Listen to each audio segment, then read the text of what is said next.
Hi friends, welcome to news pocket. మీకు దగ్గరలో ఎక్కడైనా దురంధర్ సినిమా మూవీ నడుస్తూ ఉంటే వెంటనే ఆ సినిమాను వెళ్ళి చూసి వచ్చేసేయండి. మీకు టైం లేకపోయినా కూడా ఎంతో కొంత టైంను కలగజేసుకొని మరీ ఆ సినిమాను చూసి వచ్చేయండి. ఇంత ఖచ్చితంగా ఎందుకు చెబుతూ ఉన్నానంటే, దురంధర్ మూవీపై ప్రస్తుతం మన దేశంలోని లెఫ్టిస్టులు పెద్ద ఎత్తున టార్గెట్ చేస్తూ ఉన్నారు. ది వైర్ లాంటి వెబ్ పోర్టర్లతో సహా అందరూ లెఫ్ట్‌కు సంబంధించిన జర్నలిస్టులంతా కూడా ఈ 'దురంధర్' మూవీని పెద్ద ఎత్తున టార్గెట్ చేస్తూ ఉన్నారు. ఈ మూవీ మన దేశానికి అస్సలు పనికిరాదని, దీన్ని ఎవరు చూడవద్దని, ఇది చిన్న పిల్లలు చూడలేనంత భయంకరంగా ఈ సినిమా ఉంది అని వీళ్ళంతా కూడా మాట్లాడుతున్నారు. మరొక అడుగు ముందుకు వేసిన అర్ఫా ఖానం షెర్వానీ ఈ సినిమా రివ్యూ చెబుతూ ఏకంగా ఏమన్నారంటే, ఉగ్రవాదులకు కూడా హ్యూమన్ రైట్స్ ఉంటాయి కదా!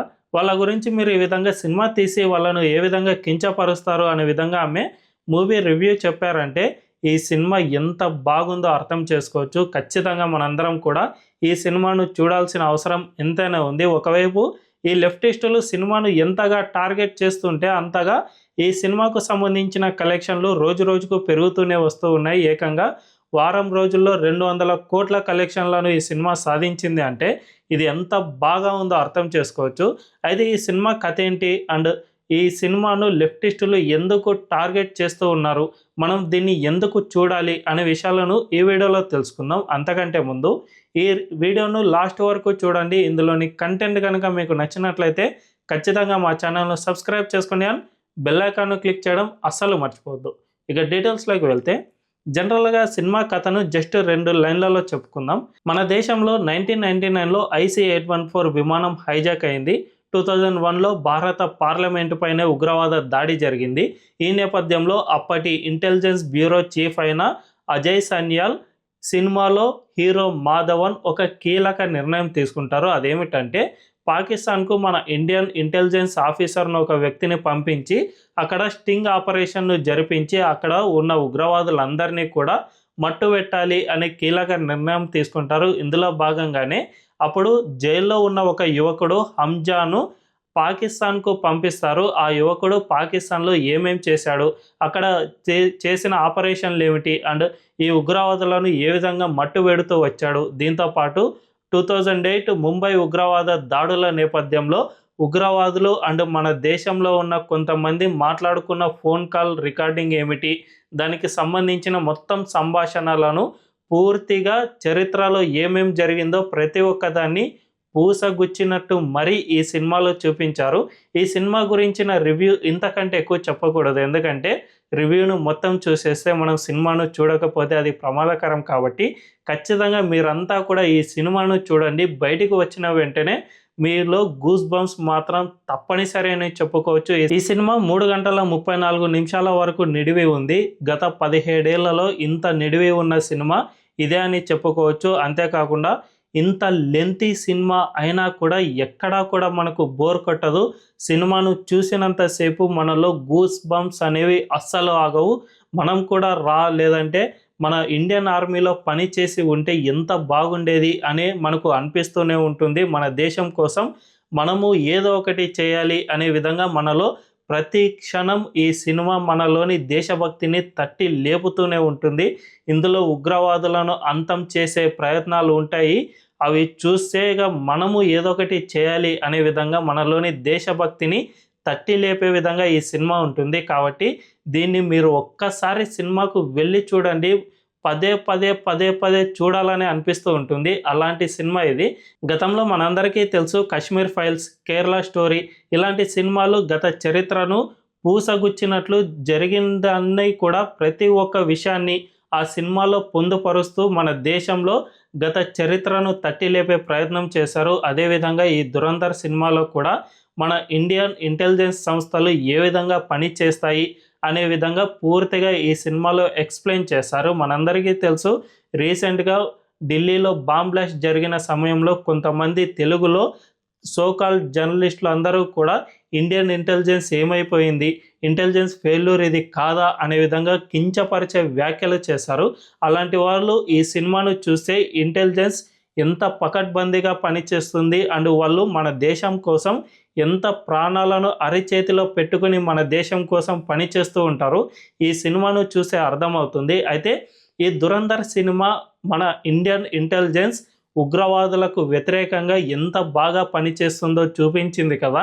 ఇదే లెఫ్టిస్టులకు అస్సలు మింగురు పడని అంశంగా మారింది. మన దేశంలో లెఫ్టిస్టులు అంటేనే చాలామంది ఉగ్రవాదులకు సపోర్ట్ చేసే విధంగా ఇక్కడ పని చేస్తూ ఉంటారు. ముఖ్యంగా అర్ఫా ఖానం షెర్వానీ గురించి చెప్పుకుంటే ఆమె ఈ సినిమా రివ్యూను పూర్తి నెగిటివ్ రూపంలో చూపించారు. అంతేకాకుండా ఈ రివ్యూలో ఏమన్నారంటే ఉగ్రవాదులకు కూడా మానవ హక్కులు ఉంటాయి కదా, వాళ్ళను ఈ విధంగా సినిమా తీసి చూపించడం ఏమైనా బాగుందా అనే విధంగా ఆమె మాట్లాడారు. సో ఉగ్రవాదుల గురించి వీళ్ళకు మానవ హక్కులు గుర్తొచ్చాయో తప్ప మన ఇండియన్ ఆర్మీని చంపినప్పుడు వీళ్ళకి ఎక్కడా కూడా ఈ మానవత్వం అనేది గుర్తు రాలేదు. ముంబైపై ఉగ్రవాద దాడులు జరిపినప్పుడు వీళ్ళకి ఎక్కడా మానవత్వం గుర్తు రాలేదు. రీసెంట్గా పహల్గాం ఉగ్రవాద దాడి జరిగినప్పుడు కూడా వీళ్ళకు ఎక్కడ ఇలాంటి గుర్తుకు రావు. కానీ ఉగ్రవాదుల విషయానికి వస్తే మాత్రం వీళ్ళకు ఎక్కడా లేని బాధ అంతా కూడా పొంగుకు వస్తుంది. అండ్ హ్యూమన్ రైట్స్ గురించి వీళ్ళు మాట్లాడుతూ ఉంటారు. అంతేకాకుండా మరొకటి, పేరు మోసిన లెఫ్టిస్ట్ వెబ్ పోర్టల్ అయిన ది వైర్ కూడా ఈ సినిమాపై నెగిటివ్ రివ్యూ ఇచ్చింది. అదేమిటంటే గతంలో పఠాన్ సినిమా మనందరికీ తెలుసు కదా, షారుఖ్ ఖాన్ అంటే వీళ్ళకు ఎనలేని ప్రేమ ఉంటుంది. ఈ షారుఖ్ ఖాన్ ఇండియన్ ఇంటెలిజెన్స్ ఆఫీసర్గా రా అధికారిగా పనిచేస్తూ ఉంటాడు. ఈయన పాకిస్తాన్ రా అధికారితో ప్రేమలో పడతాడు. సో దీన్ని మన దురంధర్ సినిమాను ఒక్కసారి ఈ రెండు రివ్యూలను పోల్చి చూస్తే పఠాన్ సినిమాకు మాత్రం ఇదొక లవ్ను ప్రమోట్ చేసే సినిమాగా, దీన్ని భారత్ జోడో యాత్రతో మన దేశంలో ప్రేమను పెంచే సినిమాగా దీన్ని అప్పట్లో ప్రొజెక్ట్ చేసింది. కానీ దురంధర్ సినిమాకు మాత్రం పూర్తి నెగిటివ్ రివ్యూ ఇస్తూ ఇదొక హైపర్ నేషనలిస్ట్ డ్రామా అనే విధంగా ఈ సినిమాను కొట్టిపారేసింది. అంతేకాకుండా ఇది ఒక ట్రోల్ లాగా ఉంది అంతే తప్ప ఇది ఎట్టి పరిస్థితుల్లోనూ సినిమానే కాదు అనే విధంగా నెగిటివ్ రివ్యూ ఇచ్చింది. సో ఈ విధంగా వీళ్ళకు మన భారత అధికారులు అంటే ఎంత ద్వేషమో, అండ్ ఇండియాకు సంబంధించిన సరైన చరిత్రను చూపించే సినిమాలంటే ఎంత అక్కసో వీటి ద్వారా అర్థమవుతుంది. అంతేకాకుండా రాధికా ఆప్టే అయితే దీనిపై పూర్తి నెగిటివ్ రివ్యూ ఇస్తూ ఇందులో చాలా వరకు వైలెన్స్ ఉంది, ఈ వైలెన్స్ను మేము చూడలేకపోతున్నాం, ఇలాంటి సినిమాలు బాలీవుడ్ మొత్తాన్ని ఈ విధంగా ఆక్యుపై చేస్తూ ఉంటే అసలు సినిమా బతుకుంటుందా లేదా చనిపోతుందా అనే భయం వేస్తుంది అనే విధంగా రాధికా ఆప్టే ఈ సినిమాపై రివ్యూ ఇచ్చారు. ఉగ్రవాదులతో పోరాటం అంటే చంపేయకుండా వాళ్ళని ఏదైనా పెళ్లి చేసుకోవాలా లేదంటే ఇంకేమైనా చేయాలా అనే విధంగా నాకైతే చాలా అంటే చాలా కోపం వస్తుంది. నిజానికి అనకూడదు కానీ అనరాని మాటలైతే అనాలని అనిపిస్తుంది. కానీ ఇది ఒక యూట్యూబ్ ఛానల్ అండ్ మనం వాళ్ళలాగా మనం దారి తప్పకూడదు కాబట్టి చాలా నీట్గా శ్రద్ధగా మాట్లాడుతూ ఉన్నాను. సినిమా అంటే ఖచ్చితంగా ఉగ్రవాదులకు వ్యతిరేకంగా అంటే అందులో వైలెన్స్ ఉంటుంది. ఆ వైలెన్స్ను చూసినంత వరకు మన ఇండియన్స్ ఎంజాయ్ చేసినప్పుడే అది పర్ఫెక్ట్ నేషనలిజం అని అనిపించుకుంటుంది. అంతే తప్ప రాధికా ఆప్టే లాంటి వాళ్ళకు ఇందులో వైలెన్స్ కనిపించిందే కానీ ఉగ్రవాదులు మన దేశంపై జరుపుతున్న దాడులు కనిపించలేదా అన్నదే నా ప్రశ్న.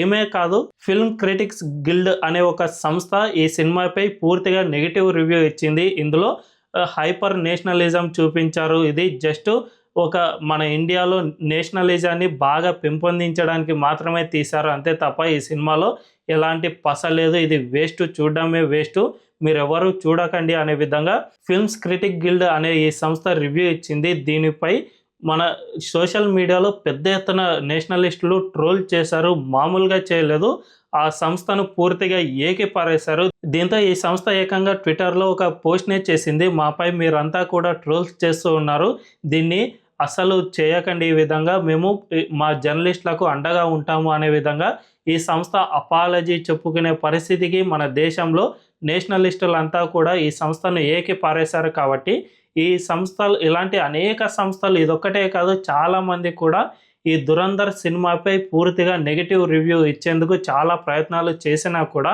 మన దేశంలో ఈ సినిమా రోజు రోజుకి కలెక్షన్లను పెంచుకుంటూనే పోతుంది. మరోవైపు విదేశాల్లో పాకిస్తాన్కు వ్యతిరేకంగా ఈ సినిమా ఉంది కాబట్టి సౌదీ అరేబియా, ఖతార్, బహ్రెయిన్ ఇలాంటి దేశాలు, ఇలాంటి ఇస్లామిక్ దేశాలన్నీ కూడా ఈ సినిమాను నిషేధించినా కూడా ఇప్పటి వరకు జస్ట్ వారం రోజుల్లోనే 200 కోట్ల రూపాయల కలెక్షన్లను సాధించింది. అంటే ఈ సినిమా ఎంత బాగా ఉందో అర్థం చేసుకోవచ్చు. ఒక్క విషయం అయితే ఖచ్చితంగా చెప్పుకోవచ్చు, మన దేశంలో లెఫ్టిస్టులు గతంలో కేరళ స్టోరీని వ్యతిరేకించారు, ఆ తర్వాత ది కాశ్మీర్ ఫైల్స్ను వ్యతిరేకించారు. కానీ ఈ రెండు సినిమాలు బాక్స్ ఆఫీస్లను బద్దలు కొట్టే విధంగా హిట్ అయిపోయాయి. సో ఇప్పుడు కూడా ఈ దురంధర్ సినిమాను వీళ్ళు వ్యతిరేకిస్తూ ఉన్నారు కాబట్టి ఖచ్చితంగా ఈ సినిమా మనకు నచ్చే తీరుతుంది. వెంటనే మీరు దగ్గరలో ఎక్కడ ఏ టాకీస్‌లో ఈ సినిమా ఆడుతూ ఉంటే వెంటనే ఆ టాకీస్‌కి వెళ్ళి ఈ సినిమాను చూసేయండి. ఒకవేళ మీరు గనక ఈ సినిమాను చూసి ఉంటే ఖచ్చితంగా కామెంట్‌లలో మీ రివ్యూ చెప్పండి. తద్వారా ఈ వీడియోను చూసిన వాళ్ళు కూడా మీ రివ్యూలను చదివి సినిమాను చూసేందుకు వీలవుతుంది. ఈ వీడియో గనక మీకు నచ్చినట్లయితే ఖచ్చితంగా మా ఛానల్‌ను సబ్స్క్రైబ్ చేసుకోండి అండ్ బెల్ ఐకాన్‌ను క్లిక్ చేయడం అస్సలు మర్చిపోవద్దు. Thank you.